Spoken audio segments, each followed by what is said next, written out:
कुनै पनि कुरालाई अर्को कुनै पनि चिज वा वस्तुसँग तुलना गरेर नहेर्ने हो भने हरेक कुरा आफैमा सुन्दर हुन्छ। यो भनाइ चाहिँ मेरो नभएर अल्बर्ट आइन्स्टाइनको हो र एकदमै यथार्थपरक छ। तर मान्छेहरूको आफ्नो विशेषता कुनै न कुनै कुरालाई अर्को कुनै न कुनै चिज वा वस्तुसँग तुलना गरेर यो राम्रो र यो नराम्रो भनिहाल्ने। तुलना गर्नु आफैमा नराम्रो भने होइन, तर हामीले तुलना गरिरहँदाखेरि तुलना गरिएका दुई वस्तुहरूको आफ्नो सुन्दरता र आफ्नो विशेषता हुन्छ भनेर चाहिँ हामीले बिर्सनु हुँदैन। खुर्सानीमा पाइने पिरोपन उखुमा पाइँदैन भने उखुमा पाइने मिठासलाई हामीले खुर्सानीमा खोज्नु हुँदैन। हेलो हाई एन्ड नमस्ते, म सजना थापा अनि हजुरहरू सम्पूर्णलाई स्वागत छ मेरो च्यानल शब्द सिम रिभ्यूमा। हजुरहरूले योभन्दा अघिल्लो भिडियो हेरिसक्नु भएको छ भने हजुरहरूलाई थाहा भइसकेको छ मैले चाहिँ यो च्यानलमा विशेष गरेर नेपाली किताबहरू र नेपाली फिल्मलाई रिभ्यू गर्नेछु। मैले किताब पढ्दाखेरिको अनुभव र फिल्म हेर्दाखेरिको अनुभवहरू हजुरहरूसँग सेयर गर्नेछु। कुराकानीलाई धेरै नलम्बाइकन लागौँ आजको विषयवस्तुतर्फ। आज चाहिँ मैले एउटा बुक लिएर आएको छु, जुन बुक चाहिँ मैले यहाँ रिभ्यू गर्न जाँदैछु। मैले पढ्दाखेरि जस्तो अनुभव गरेँ, मलाई जे कुराहरू लागेको छ मनमा, त्यो सबै कुराहरू चाहिँ म हजुरहरूलाई भन्नेछु। मसँग चाहिँ आज छ निलो प्रेम किताब। यो चाहिँ उपन्यास हो, पुरुषोत्तम बजगाईले लेख्नुभएको पहिलो उपन्यास। तर पुरुषोत्तम बजगाईलाई चाहिँ यही एउटा किताबले नै नेपाली साहित्यमा एउटा अब्बल राइटरको रूपमा स्थापित गराइसकेको छ। यो किताब यति धेरै बिक्री भयो कि इन्डिगो इङ्कले प्रकाशनमा ल्याएको 7-8 महिना नबित्दै अहिलेसम्म चाहिँ 30,000 भन्दा बढी प्रति बिक्री भइसकेको छ र अहिले बेस्ट सेलर बुकको रूपमा बजारमा आएको छ। यो बुक यति धेरै चर्चामा रहेन होला, यति धेरै त बिकेन होला नि त। के छ त यो निलो प्रेमभित्र? के चाहिँ दिएका छन् त हामीलाई पुरुषोत्तम बजगाईले यो किताब मार्फत? आउनुहोस् त्यही कुराहरूलाई कुरा गर्नेछौँ यस भिडियोमा र सबैभन्दा पहिला चाहिँ सुरु गर्नेछौँ यो किताबको सारांशबाट। निलो प्रेम उपन्यास प्रेम कथामा आधारित भएर लेखिएको एक जोडीको प्रेम कथा हो। यस कथाको मुख्य पात्र आकाश र वर्षा हुन्। किताबको सुरुवात एउटा प्रश्नबाट हुन्छ। बिजुली बजार झर्ने कोही हुनुहुन्छ भनेर बसको खलासीले गरेको प्रश्नबाट किताबको सुरुवात गरिए तापनि उपन्यासको कहानीको सुरुवात भने आकाशले साँगाको पुलिस स्कुलमा आफ्नो कक्षामा वर्षालाई देखेपछि हुन्छ।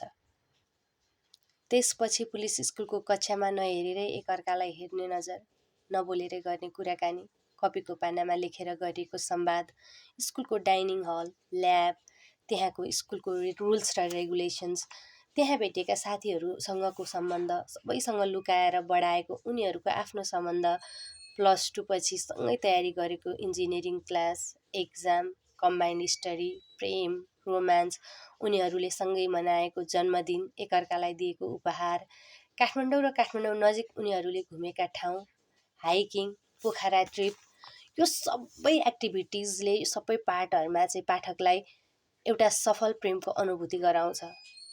जब वर्षाको आमा बुवालाई आकाश र वर्षाको बारेमा थाहा हुन्छ, कथाले अर्को मोड लिन्छ। उनीहरूले आकाश वर्षाको योग्य नभएको ठहर गर्छन्। त्यसपछि आकाश र वर्षाको खुसी र सुखका पलहरू पीडामा बदलिन थाल्छ। बिस्तारै आकाश र वर्षाको कुराकानीहरू पातलिन थाल्छ।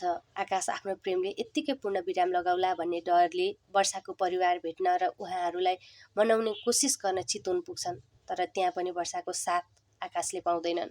वर्षाको व्यवस्थापछि पुरै टुटेर काठमाडौँ फर्कन्छन् र अमेरिका जान्छन्।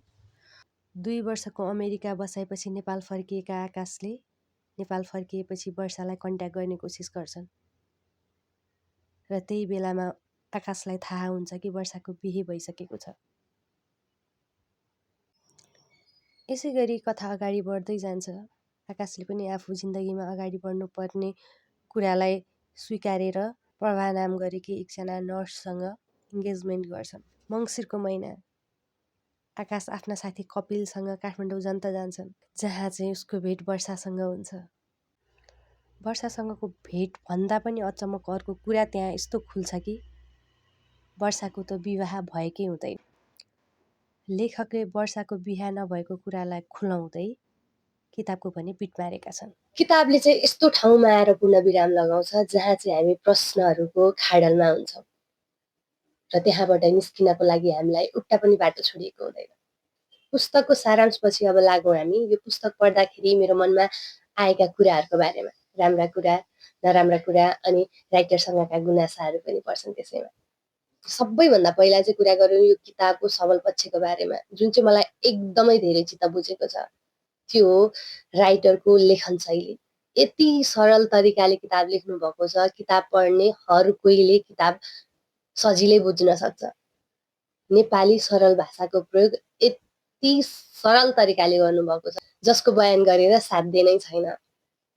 किताबमा कहीँ पनि कुनै पनि ठाउँमा के भन्न खोजेको होलान् भनेर दोहोऱ्याएर सोध्नै पर्दैन के। पानी बगे जस्तै गरी उहाँले किताबमा शब्दहरूलाई बगाउनु भएको छ, जुन चाहिँ मलाई एकदमै धेरै चित्त बुझेको हो है। किताबको अर्को सबल पक्ष भनेको चाहिँ पात्रहरूको प्रयोग हो कि। यो किताबमा चाहिँ आकाश र वर्षा बाहेक पनि धेरै पात्रहरू आउँछन् जान्छन् नि त, तर हरेक पात्रहरूको आफ्नै रोल छ कि। यहाँ कुनै पनि पात्रहरू चाहिँ आउँदाखेरि किन आएको भन्ने नै लाग्दैन। हरेक पात्रहरूले चाहिँ जस्टिस गरेको छन् यो कथालाई। हरेक पात्रहरूको आफ्नै कथा छ के फेरि, त्यो चिज चाहिँ एकदमै राम्रो हो। पात्रहरूलाई यति मजाले प्रयोग गर्नुभएको छ कि हामीलाई जबरजस्ती ल्याएर कथामा राखिएको पात्र भन्ने कुनै पनि लाग्दैन। बरु यो पात्र नभएको भए चाहिँ कथा के हुन्थ्यो भन्ने चाहिँ हुन्छ है। हरेक पात्रको आफ्नै जर्नी छ यो कथामा के। त्यही भएर राइटरले पात्रहरूलाई जसरी प्रयोग गर्नुभएको छ त्यो पनि एकदमै राम्रो लागेको छ। अब कुरा गरौँ कथासारको बारेमा। एकदमै साधारण र सिम्पल लाग्ने कथासार भए पनि यसको अन्त्यले भने हर कोही पाठकको दिल र दिमागलाई हल्लाएर नै राखिदिएको छ। सरल तरिकाले लेखे पनि पाठकहरूलाई छुन सफल हुनुको कारण चाहिँ यो प्रेममा आधारित छ र प्रेम हर कोहीको जीवनमा एकपटक चाहिँ हुन्छ नै, चाहेर नचाहेर, बोलेर नबोलेर, तर कुनै न कुनै तरिकाले कुनै न कुनै समयमा प्रेम भएको हुन्छ मान्छेलाई। सायद त्यही कारणले गर्दाखेरि पनि होला, सफल होस् कि विफल होस्, तर प्रेम सबैले गरेका हुन्छन्। अनि त्यही भएर पनि होला, त्यही कारणले गर्दाखेरि पनि होला आज किताबले हरेक पाठकहरूलाई छोइरहेको छ। कथामा यति सानो सानो कुरालाई पनि डिटेल्समा लेखिएको छ कि जसले गर्दाखेरि चाहिँ कथालाई अझै जीवित पारेको छ कि, जसले चाहिँ जसले गर्दाखेरि चाहिँ हामीले कथालाई अनुभव गर्न सकेका छौँ कि। त्यो पनि एउटा राम्रो पक्ष हो। अब कुरा गरौँ पात्रहरूको बारेमा। आकाश र वर्षाको कथामा आएका हरेक पात्रहरूको आफ्नै अर्थ छ कि। कुनै पनि एउटा पात्र बिना चाहिँ कथा नै पूर्ण हुँदैन जस्तो लाग्छ अहिले सम्झिँदाखेरि। चाहे त्यो आरती किन नहोस्, चाहे त्यो वर्षाको मम्मी बाबा किन नहुन्, चाहे जागृति किन नहुन्, चाहे गरिमा किन नहुन्, चाहे विनोद किन नहुन्, चाहे त्यो रूपक नै किन नहोस् होइन, चाहे प्रभा किन नहोस्, हरेक मान्छेले आफ्नै अर्थ लिएर आएका छन् कि। कुनै पनि पात्रहरू चाहिँ यहाँ बेअर्थमा छैनन्, जसले गर्दाखेरि चाहिँ मलाई त्यही भएर पनि होला हरेक पात्रहरू चाहिँ मलाई एकदमै प्यारो नै लाग्यो, मलाई एकदमै राम्रो लाग्यो। यहाँ त्यस्तो यो पात्र चाहिँ नभएको भए नि हुन्थ्यो, यो पात्र चाहिँ किन लिएर आएर राखेको होला भन्ने नै छैन। सबै पात्रहरू मन परिरहँदाखेरि पनि मलाई एकदमै मन परिरहेको पात्र वर्षा। मलाई किताब सकिँदै जाँदाखेरि चाहिँ नढाँटी भन्नु पर्दाखेरि मलाई मन नपरेको पात्र बन्न पुगेकी थिइन् र छिन्। मलाई वर्षासँग एकदमै धेरै ठुलो गुनासो छ। वर्षासँग भनौँ कि वर्षाको लागि मेरो गुनासो राइटरसँग पनि छ। यही भिडियोमा अगाडि फेरि यो टपिकमा आउने नै छु। अब लागौँ चित्त नबुझेका कुराहरूतिर। किताब यति डिटेल्समा लेखेको छ, यति गहिराइमा गएर लेखेको छ कि किताबमा कुनै पनि पार्टहरू चाहिँ छुटिन सम्भव नै लाग्दैनन् कि। तर खै कसरी राइटरले नेग्लिजेन्स गरेको पार्ट हो कि के हो थाहा छैन। परिवेशको चित्रण भने यो किताबमा पाइँदैन, एकदमै कम पाइन्छ। थोरै मात्रै स्टोरीमा चाहिँ परिवेशको चित्रण गरेको पाइन्छ कि, नभए 70% भन्दा धेरै कथाहरूमा चाहिँ हामी आफैले नै महसुस गरेर किताब पढ्नुपर्ने हुन्छ। त्यो कुरामा चाहिँ राइटर चुक्नु भएको छ है। यो माइनर कुरो चाहिँ होइन, किनभने कथामा चाहिँ परिवेशले पनि त्यत्तिकै महत्त्व राख्छ जस्तो मलाई लाग्छ। त्यही भएर के कुरा बुझाउनु पर्दाखेरि चाहिँ हामी त्यहाँ पुग्नको लागि त्यहाँको सिचुएसन्स, त्यहाँको इन्भाइरोमेन्ट, त्यहाँको वेदरहरूले पनि धेरै कुरा फरक पर्छ कि। अब उहाँले स्टोरी लेख्दै गर्दाखेरिको सिचुएसनमा कस्तो खालको वातावरण थियो त, त्यहाँको परिवेश कस्तो थियो त भनेर हामीले नै कल्पना गर्न पर्यो भने त अलिकति हामी आफै पनि स्टोरीबाट कहिलेकाहीँ दायाँ बायाँ हुन सक्ने चान्स हुन्छ नि त। त्यही भएर यसमा चाहिँ परिवेश चित्रण चाहिँ एकदमै कम छ है।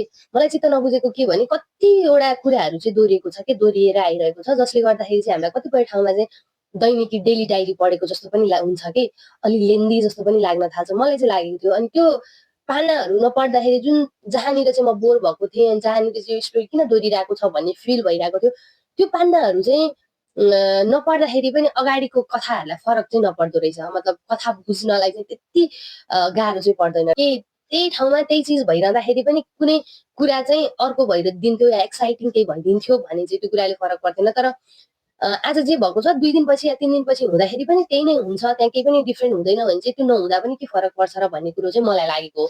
मलाई त्यो दोहोरिरहेको सिनहरू, दोहोरिरहेको स्टोरीहरूले चाहिँ थोरै बुकलाई लेन्दी बनाएको हो कि त्यही भएर पो बुक लामो या धेरै भएको हो कि भन्ने भएको छ।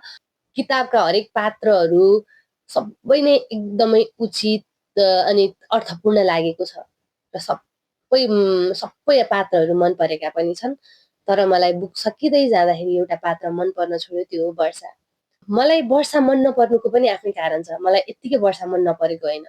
वर्षाले जुन चिजहरू हामीले सोच्न पनि सक्दैनौँ कि त्यो क्यारेक्टरले यो क्यारेक्टरमा एकैचोटि जम्प गर्न सक्छ र भन्ने तरिकाले सोच्न पनि सक्दैनौँ, त्यस्तो देखाइएको छ नि त वर्षालाई। मलाई एकदमै मन परेको पात्र हो कि मलाई एकदमै नै मन परेको पात्र हो।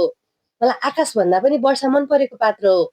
जबसम्म वर्षाले आकाश लास्ट टाइम एकचोटि म मेरो साइडबाट कुरा गर्छु नि त तिम्रो फ्यामिलीलाई भनेर चितवन जाँदाखेरि मैले तिमीलाई चितवनमा बोला हो र भनेर जबसम्म भन्दिनन् नि वर्षाले आकाशलाई, तबसम्म मलाई वर्षा मन परेको हो कि।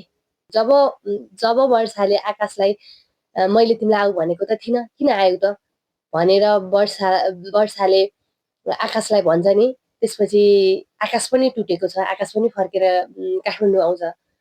मलाई पनि त्यो पोइन्टबाट वर्षा भन्ने पात्र मन पर्न छाड्दै गएको। कसरी गर्न सक्छ कि जब साङ्गाको पुलिस स्कुलमा वर्षा र आकाशको भेट भयो त्यसपछिको कुनै पनि दिनमा वर्षालाई आकाशले नराम्रो गरेको छ र? मैले त किताबमा कहीँ पनि नै देखिनँ। अनि कसरी चाहिँ त्यति सेल्फलेस भएर माया गर्ने मान्छेलाई चाहिँ त्यति सेल्फिस भएर इग्नोर गर्न सकिन्छ कि? मलाई त केटी मान्छेहरूमै क्वेसन उठ्ने खालको कुरा जस्तो लाग्यो हो कि यो चाहिँ। त्यही भएर पनि हो कि थाहा छैन मलाई किन हो, मलाई वर्षा मन पर्न पर्थ्यो या वर्षाको माया लाग्नु पर्थ्यो कि के मलाई थाहा छैन, तर मलाई वर्षा मन परिरहेको छैन। जुन व्यवहार आकाशलाई गरिन् त्यो चिज चित्त बुझिरहेकै छैन, किनभने त्यो क्यारेक्टर जुन क्यारेक्टर हो त्यो क्यारेक्टर त्यो वर्षा होइन के। त्यही वर्षा होइन जसले चाहिँ गरिमाको बिदाईमा गरिमालाई गाह्रो हुन्छ भनेर आँसु नखसालिकन पछि एयरपोर्ट बाहिर आएपछि रोएकी वर्षा त्यही होइन र? कोही त्यो क्यारेक्टरबाट यो क्यारेक्टरमा यति सजिलै जम्प गरेर आउन सक्छ र? त्यो चित्त बुझ्दो छ र? वर्षाले जे गरिन् त्यो स्वीकार्य छैन। त्यही भएर मलाई वर्षाको क्यारेक्टर मन पर्दैन, मन परिरहेको छैन। थाहा छैन अब बन्ने बुक कसको साइडबाट आउँछ, के भएर आउँछ, आकाशले भनेका सबै कुराहरू सत्य हुन्छन् या यो पनि कुनै कथा जस्तो हुन्छ, थाहा छैन। तर मलाई वर्षा जस्तो मान्छे चाहिँ मन पर्दैन, किनभने माया गर्ने मान्छेहरू कायर हुँदैनन्, कायरले माया गर्दैनन्। र मलाई यहाँ चाहिँ वर्षा एकदमै धेरै कायर, सेल्फिस, डरपोक लागेको हो। त्यही हो, बधाई दिन चाहे पुरुषोत्तम बजगाई सरलाई फेरि पनि एकपटक हजुरको उद्देश्यमा सायद सफल हुनुभएको छ। वर्षा झरेपछि आकाश निलो हुनुपर्ने हो, हजुरले नै भन्नुभएको छ। कति इन्टरभ्यूहरू हेरेको छु मैले, त्यो इन्टरभ्यूहरूमा पनि भन्नुभएको छ आकाश बादल लाग्दाखेरि होइन, आकाश झरी परिसकेपछिको आकाश चाहिँ निलो हुन्छ भनेर। अनि त्यही बेलामा चाहिँ समुद्रको पानी पनि हामीले निलो देख्छौँ भनेर। तर खै त वर्षा झरिसकेपछि आकाश निलो भएको मैले त कहीँ पाइनँ। आकाशबाट वर्षा झरिसकेपछि निलो हुने कुरा त मैले पाइनँ, तर पक्कै पनि वर्षाले प्रेमका निला डामहरू चाहिँ आकाशलाई दिएकी छिन्। एकदमै मेटिनै गाह्रो हुने घाउहरू चाहिँ दिएकी छिन् वर्षाले आकाशलाई।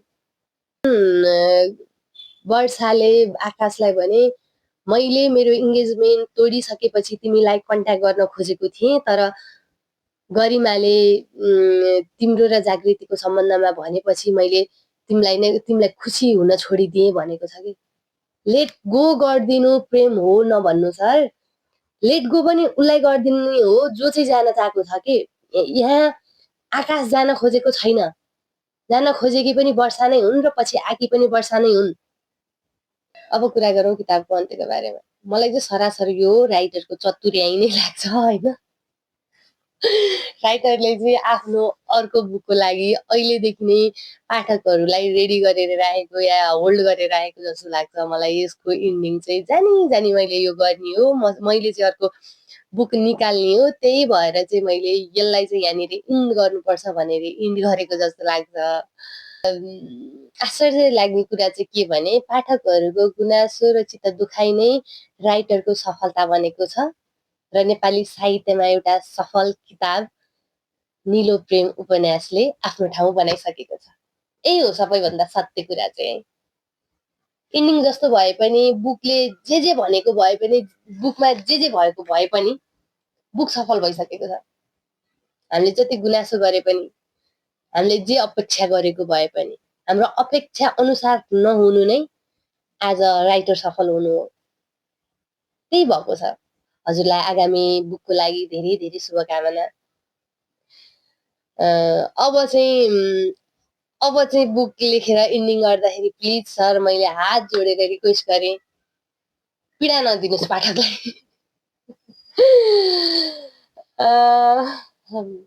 लास्टमा मैले अलिकति रमाइलो गरिदिएको। एकदमै राम्रो किताब लेख्नु भएको छ। किताबको पानाहरू पल्टिँदै जाँदाखेरि कथा छुट्टिँदै जान्छ। एउटा टाइममा गएर कथाले पूर्णविराम पनि लिन्छ, बुकले बिट मार्छ, तर हामीसँग प्रश्न जस्ताको तस्तै हुन्छ, जुन प्रश्नले चाहिँ हामीले किताब पढ्न सुरु गरेका थियौँ।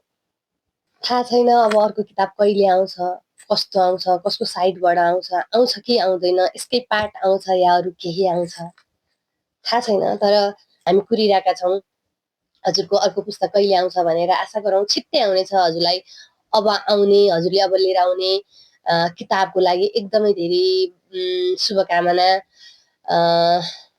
गुनासाहरू पोख्दै जाँदाखेरि सायद आज भिडियो अलिक धेरै लामो भएको हुनसक्छ, त्यसको लागि एकदमै क्षमाप्रार्थी छु।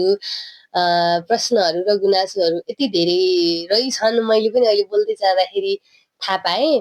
अन्त्यमा हजुरहरू सबैजनालाई धन्यवाद भन्दै म चाहिँ आजको रिभ्यूलाई यहीँ अन्त्य गर्छु र जाँदै मेरो शब्दछिन परिवारलाई एकदमै धेरै धन्यवाद। यो छोटो समयमा जति पनि मान्छेहरू जोडिनु भएको छ उहाँहरूलाई हृदयदेखि नै धन्यवाद। हजुरहरूको माया, हजुरहरूको सपोर्ट चाहिँ मेरो लागि एउटा ऊर्जा बनेर आएको छ। यो माया, यो सपोर्ट सधैँभरि रहिरहोस्। मेरो केही गल्ती कमजोरी छ भने हजुरहरूले मलाई मजाले औँलाइदिन सक्नुहुन्छ, भनिदिन सक्नुहुन्छ, इनबक्स गर्न सक्नुहुन्छ, कमेन्ट गर्न सक्नुहुन्छ। जसरी भए पनि मलाई मेरो यो कामलाई चाहिँ अगाडि बढाउने हौसला दिनुहोस्। त्यही हो, म काम गर्दै जान्छु, हजुरहरू सिकाउँदै जानुहोस्। त्यतिन्जेलसम्मलाई चाहिँ के भन्न चाहेँ भने किताब पढ्दै गर्नुहोस्, फिल्म हेर्दै गर्नुहोस्, मस्त रहनुहोस्, व्यस्त रहनुहोस्। धन्यवाद, बाई बाई, नमस्ते।